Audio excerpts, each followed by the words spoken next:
একদিন কোনো প্ল্যান ছাড়াই হুট করে যদি কোথাও ঘুরতে যাওয়া হয় কতটা ভালোই না লাগে, তাই না? আর আমাদের সাথেও জানুয়ারির 4 তারিখ ঠিক সেটাই হয়েছে। আমরা ছোটখাটো হাতে একটা কাজ নিয়ে বেরিয়েছিলাম, কিন্তু সেই কাজটা যেহেতু হয়নি তাই বর রাস্তাতেই বলল, চলো ছেলেটাকে নিয়ে একটু ইকো পার্ক থেকে ঘুরে আসি। আর বর বলা মাত্রই আমি তো একদম রাজি হয়ে চলে এলাম বাবিনকে নিয়ে ইকো পার্কে। আর এত সুন্দর জায়গায় এসে আমি এই জায়গাটার পুরো প্রেমে পড়ে গেছি।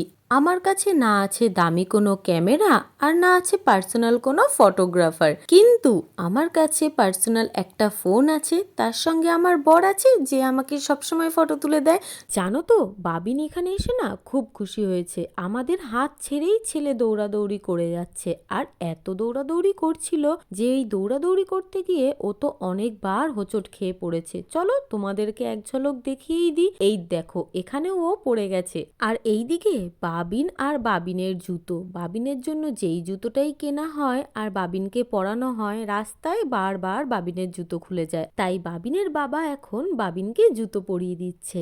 বাবা ছেলের এত সুন্দর বন্ডিং দেখে নিজেকে আটকাতে না পেরে প্রত্যেকটা মুহূর্তকে আমি কিন্তু ক্যামেরা বন্দি করে নিলাম।